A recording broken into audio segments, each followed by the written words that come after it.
Welcome to another fun-filled edition of Pub Politics. We are calling in a relief pitcher this week on the Republican side. Joel Sawyer is here. Joel, welcome. Appreciate it. Wes is off doing whatever Wes usually does. It's hard to tell. He's a jet setter. Yeah, and Phil Bailey, as always, here. I'm a constant. Phil never calls in sick, never plays hooky. He's never truant on Pub Politics. Phil, thank you for coming by. Thank you. A couple of topics we want to talk about today. We'll start with Nikki Haley versus the Democrats. Well, that's something we've never talked about, is it? Never. It's a shock. This involving a lawsuit recently rejected by a judge, a lawsuit brought against Nikki Haley for alleged ethics violations while she was a state lawmaker. The judge said, no, we don't want to try this in a court. You have to have like a legislative committee, an ethics committee, something like that to do it. So House Democrats are sitting there saying, okay, well, we want to know if this is going on, and if it is going on, we want transparency. We want these proceedings open. We should point out Governor Haley does have the law on her side. Mm-hmm. She does not have to subject, or anyone doesn't have to subject themselves to that unless they waive confidentiality. Of course, the governor said, or the governor's office said she's not going to do that. There was also some talk saying, all right, well, we will if you guys in the House also open up. So basically it's back and forth between Haley and the Democrats. Joel, you jump in here first. Legally, what can and can't the governor, what is the governor required or not required to do? To be honest, I'm not even sure that legally she could waive confidentiality even if she wanted to. Now, if you look at the statutes, when someone's under state ethics commission investigation like Governor Sanford was, there's a very clear provision in there that says you can waive confidentiality. House and Senate ethics proceedings are shrouded in secrecy. Yeah. And so the fact that there's even a question about whether, even if she wanted to, she could say whether or not she was under investigation, I think it raises a much larger point about, and this is something the Democrats proposed not long ago, was getting these legislative proceedings out from under these secretive legislative bodies and putting them under the State Ethics Commission. You think what the House Democrats are demanding, you think this is a waste of time? I do, because I'm not even sure that even if she wanted to waive confidentiality, I'm not sure the law allows her to do that. Phil, I know Democrats will argue that she ran as the transparency governor, and this does not fall in line with that. And I'm sure that you also disagree with Joel that this is not a waste of time. It's completely not a waste of time. These issues have been lurking out there for several years now, and she has not adequately answered it. And now it's getting to the point where there's a potential investigation with the House Ethics Committee, and Democrats are saying, you know, in the interest of true transparency, follow the lead of Governor Mark Sanford when he waived his confidentiality, so the public knows what's going on, knows the details of investigation, you know, and she should come clean. If she's got nothing to hide, then she shouldn't hide anything.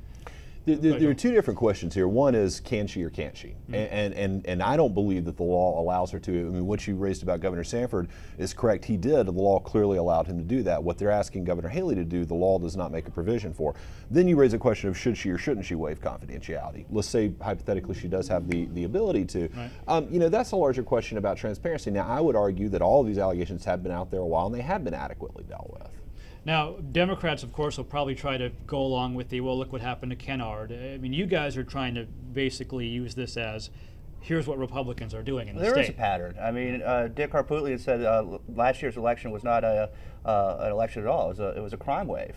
And we're seeing that here with Kennard resigning, you know, Governor Haley under investigation right now. And there's just this culture of corruption here in Columbia. So how do it's Republican dominated corruption. What is how do Republicans combat what he just said? We talk about issues, and Democrats lose on issues every time in South Carolina. Look, this is the exact same tactic they tried in the 2010 elections, and it didn't work out very well.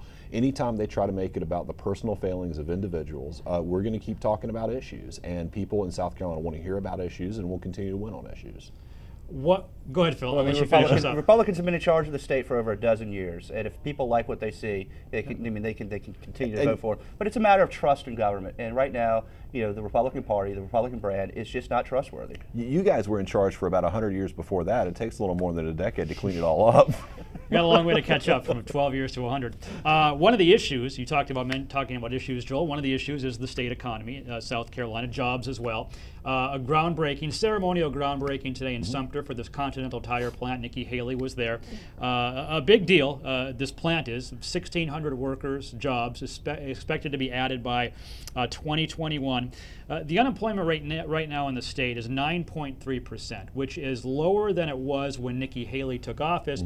It's still a little bit higher than the national average. Wes Donahue, he normally sits in your seat, Joel, said that Nikki Haley, his quote was, "She is killing it when it comes to jobs." Yeah. A compliment.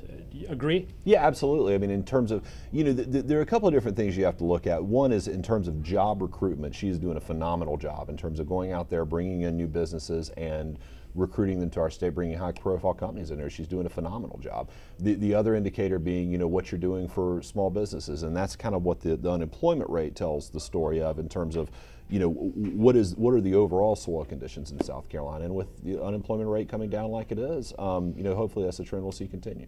Is there something, Phil, that we're not seeing when we talk about how she's quote unquote killing it with jobs? The unemployment rate is going down. I mean, from the Democratic point of view, how do you guys? It's always difficult, I think, from the other point of view, because you don't want to root against job creation. You don't want to root against the unemployment rate going down. But what do Democrats do in a situation like this? I mean, is there something that you guys see that maybe everybody else is not seeing? Well, you point out the trend nationally. I mean, President Obama, it's 23 straight months of job growth. The trend lines nationally are moving in the right direction. That's going to affect South Carolina.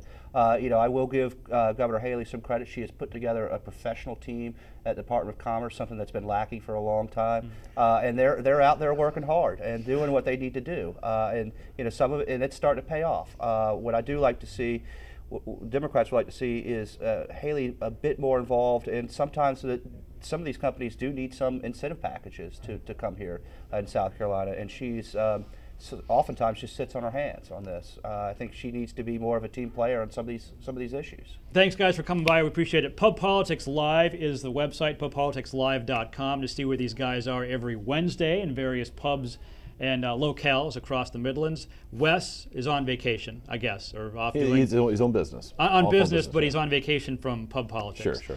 Joel, thank you for filling in. You. Phil, as always, thank you. We'll see you next week. All right, guys, back to you.